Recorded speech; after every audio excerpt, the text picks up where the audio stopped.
కొనుగోళ్లు నూతన ఉత్సాహం. ఫిబ్రవరి 20 నుంచి మార్చ్ 19 వరకు మీ పండగ షాపింగ్ ను మరింత కలర్ఫుల్ గా మార్చుకోండి.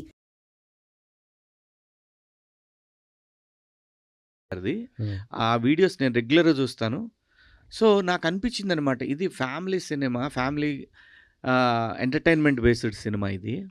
సో ఖచ్చితంగా వాళ్ళతోటి ఎలాగైనా సరే వాళ్ళని ప్రమోషన్కి మాకు ఉపయోగపడేలాగా ఒక వీడియో చేయాలనుకున్నాను. నేను అడిగాను, వాళ్ళు యాక్సెప్ట్ చేశారు ఈ సినిమాకి సపోర్ట్ చేయమని. ఓకే. ఈవెంట్‌కి ఏమైనా పిలుచుకొస్తారా వాళ్ళని? ఏమండి? ఈవెంట్‌కి? లేదండి. లేదా? వాళ్ళు రారండి.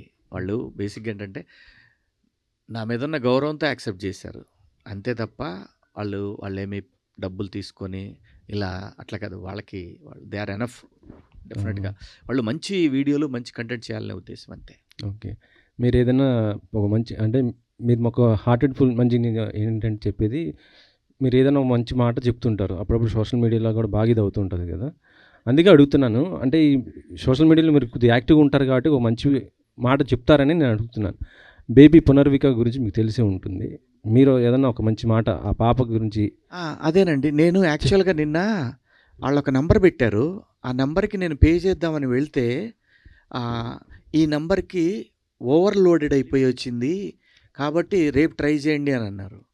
సో దాంతో మార్నింగ్ ట్రై చేస్తే మార్నింగ్ గవర్నమెంట్ ఇచ్చేసింది, గవర్నమెంట్ ఏదో సపోర్ట్ చేస్తుంది, సో కాబట్టి ఇంకెవరు వసూలు చేయట్లేదు అన్నారు. నిజాయితీగా నేను వెళ్ళానండి. నా దగ్గర ఫెయిల్ అయిన అవి ఉంటాయి మనకి, ఫోన్పేలో వాటిలో ఫెయిల్ అయిన ఇవి వస్తాయి. సో ఏదైనా సరే మానవత్వం బతికే ఉంది. నిజంగా చాలా కొన్ని లక్షల మంది రియాక్ట్ అయ్యారు. సో ఇదే కంటిన్యూ అవ్వాలి. మనం మనుషులం, అందరం కలిసి ఉందాం, అందరూ బాగుండాలి, అందులో అందరూ ఉండాలి. అది. Thank you. అలీ గారు, నీ జీనీ ప్యాంటు చూసి బుల్లెమ్మో పాట దగ్గర నుంచి మీరన్నా, మీ పాటలన్నా, మీ డ్యాన్స్ అన్నా ఇష్టపడిన వాళ్ళు చాలామంది ఉంటారు. సో ఎస్పెషల్లీ పాయా సాంగ్ చాలా అద్భుతంగా ఉంది సాంగ్. సో ఆ సాంగ్ ఫస్ట్ విన్నప్పుడు మీకు ఎలా అనిపించింది? అలాగే నిర్మాత బండ్ల గణేష్ చేత డ్యాన్స్ చేయించడం ఒకటైతే, దాంట్లో లిరికల్గా చంద్రబాబు నాయుడు గారి గురించి, మన పవర్ స్టార్ పవన్ కళ్యాణ్ గురించి, వీళ్ళందరి గురించి లిరికల్గా ఉన్నప్పుడు పాట విన్నప్పుడు మీ ఫీలింగ్ ఏంటి? యాక్చువల్గా ఆ పాట తీసుకొచ్చింది నేనే. సో అది చెప్పారులే. ఎస్. అయితే అది ఇక్కడ మనం హిందీలో కాకుండా తెలుగులో దాన్ని తెలంగాణ యాసలో దాన్ని పాట చేయడం జరిగింది. పాట చేసిన తర్వాత శివాజీ రోజు నైట్ ఫోన్ చేసి, అన్న పాట రెడీ అయిపోయింది, ఒకసారి వినిపిస్తాను, నీకు పంపిస్తున్నాను, విను, మళ్ళీ 10 minutes తర్వాత దాన్ని డిలీట్ చేసే అన్నాడు. నేను విన్నా. శివాజీ చాలా బాగుంది, ఇది అద్భుతంగా ఉంది, డైరెక్టర్ గారు కూడా చాలా హ్యాపీ ఫీల్ అయ్యారు, అన్న నేను బండల గణేష్ని అనుకుంటున్నాను అన్నాడు. ఒకసారి నువ్వు డైరెక్ట్గా వెళ్ళు అనగానే తను వెళ్ళటం, చెప్పటం, ఒక డేట్ ఇచ్చాడు. ఆ డేట్లో తనకేదో ప్రాబ్లం ఉంటే తన సొంత పనుల మీద డేట్ మళ్ళీ మార్చి దాన్ని చేయడం జరిగింది. కుంభవృష్టి అసలు మామూలు కాదు. రామోజీ ఫిల్మ్ సిటీలో వర్షం, ఆ వర్షంలో 2 రోజుల్లో పాట ఫినిష్ అయిపోయింది. డాన్సర్లు సహా టెక్నీషియన్స్ అందరూ ఆ రోజు పాయ తిన్నారు, షూటింగ్ ఫినిష్ చేశారు. చక్కగా 2 రోజుల్లో సాంగ్ అయిపోయింది, ఎడిటింగ్ చేశాడు, సాంగ్ రిలీజ్ చేశాడు.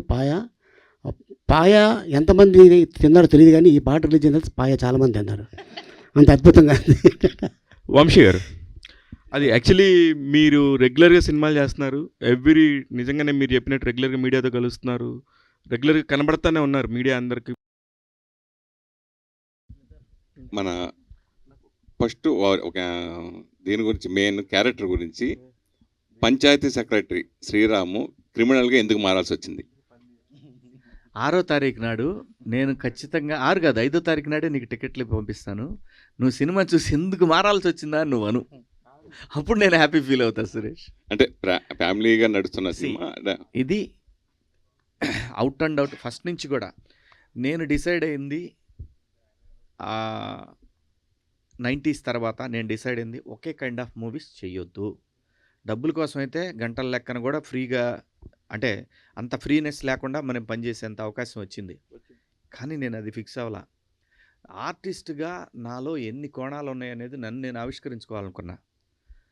ఇప్పుడు ఈ సినిమాలో నేను చెప్తున్నాను, ఈ మాట గుర్తుపెట్టుకోండి మీరు, ఈ సినిమాలో ఈ పాత్ర ఆ పెయిన్ తాలూకా ఎక్స్ప్రెషన్స్ని అంటిల్ లాస్ట్ ఫ్రేమ్ వరకు ఆ హ్యాపీనెస్ని, ఆ పెయిన్ని, వాటన్నిటిని తీసుకెళ్తూ ఉంటుంది తప్పితే శ్రీరామ్ కనపడతాడు తప్పితే శివాజీ కనపడ్డాడు.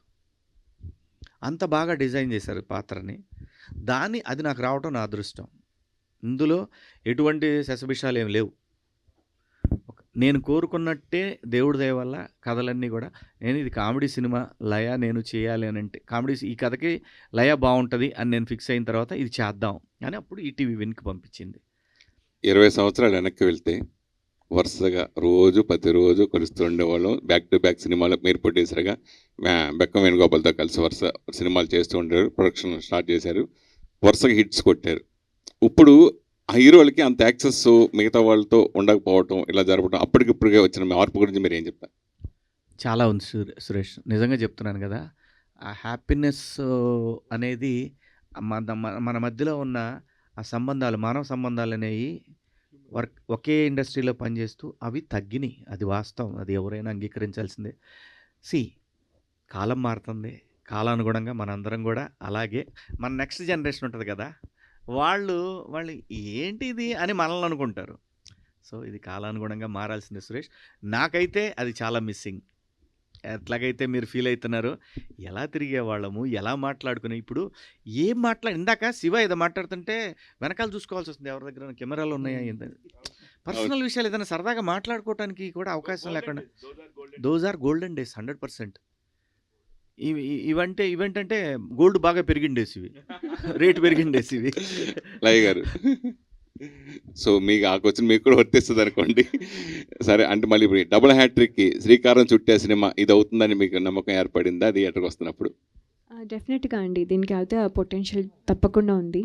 అది స్టోరీ విన్నప్పుడు అవనివ్వండి, చేస్తున్నప్పుడు ఇంకొంచెము, తర్వాత చేసిన తర్వాత డబ్బింగ్కి వెళ్ళినప్పుడు ఇంకొంచెము, తర్వాత ఫుల్గా సినిమా చూసిన తర్వాత వచ్చిన కంటెంట్ ఫీలింగ్, ఓకే దీంట్లో విషయం ఉంది, దీంట్లో అంటే కొన్నిసార్లు ఏమవుతుందంటే స్టోరీలో ఉంటుంది కానీ మనం బయట అవుట్పుట్ వచ్చేసరికి చాలా తక్కువ వచ్చేస్తుంది, అంటే మన అవుట్పుట్ తక్కువ అయిపోతుంది.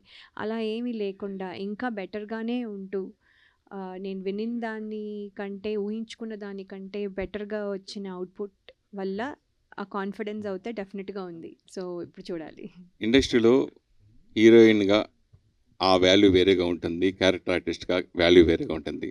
మీరు హీరోయిన్గా చేశారు, మధ్యలో క్యారెక్టర్ ఆర్టిస్ట్గా చేశారు, మళ్ళీ ఇప్పుడు హీరోయిన్గా చేయడం. సో ఈ వ్యత్యాసం గురించి ఏం చెప్తున్నారు? ఫర్దర్గా కూడా మీరు హీరోయిన్గానే చేస్తారా, క్యారెక్టర్లు వచ్చినా చేయరా?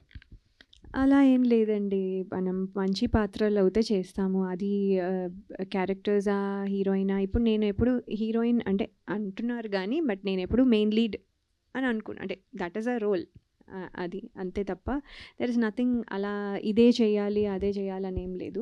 అట్ ద సేమ్ టైం ఏంటంటే హీరోయిన్కి ఒక రకమైన గుర్తింపు ఇది అది అంటున్నారు కానీ నన్ను ఎప్పుడు మీలాంటి వాళ్ళు ఎప్పుడు మా లయ అనే అంటారు.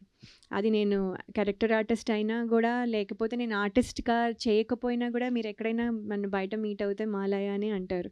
సో ఆ పేరు తెచ్చుకున్నాను. ఆ పేరు ఇంకా కొత్త మీడియా పీపుల్ వాళ్ళతో కూడా కంటిన్యూ అవ్వాలి అని కోరుకుంటున్నాను. అది చాలండి. ఇంకా హీరోయిన్ లయకి క్యారెక్టర్ ఆర్టిస్ట్ లయకి పెద్ద డిఫరెన్స్ లేదు నా మైండ్లో అయితే. మామూలుగా ఒక సినిమాకి ఓ బడ్జెట్ ఉంటుంది, అలాగే సీరియల్స్కి ఒక బడ్జెట్ ఉంటుంది, అలాగే ఓటీటీ ఫిలిమ్స్కి ఒక బడ్జెట్ ఉంటుంది. దాన్ని బట్టే హీరోయిన్స్ కానీ క్యారెక్టర్ ఆర్టిస్ట్ కానీ రెమ్యునరేషన్ తీసుకుంటారు. నిజం చెప్పండి, ఈ సినిమా మీరు ఓటీటీ రెమ్యునరేషన్ తీసుకున్నారు, సినిమా రెమ్యునరేషన్ తీసుకున్నారా? నాకు శివాజీ గారి కోసం చేసిరా? ఏంటి ఈ సినిమా రెమ్యూనరేషన్ ఏంటి అనేది కాదులేండి. అంటే what ever I think I deserve, he gave it. ఇంక క్వశ్చన్స్ లేవు, ఇదేం లేవు, నెగోసియేషన్స్ లేవు. సినిమా కంటేనా? ఓటీటీ ఎక్కువ తీసుకుంటారు. సినిమా కంటేనా? ఈ సినిమా గురించి కాదు, జనరల్లీ చెప్తున్నానండి. సో అలాంటివి ఏమి లేవు. నాకు whatever I deserve he gave it to me. నేను లయ నాకు ఆల్రెడీ తెలుసు, సో ఆల్రెడీ మేము చేసాము కాబట్టి నాకేం తక్కువ చేయలేదు. He has done more than what others did. Vamsi గారు, మీరు ఇండస్ట్రీకి రాకముందు నంది అవార్డ్స్ ఉండేవి, మీరు ఇండస్ట్రీకి వచ్చిందని నంది అవార్డ్స్ లేవనుకుంటా నాకు తెలిసి. ఓకే.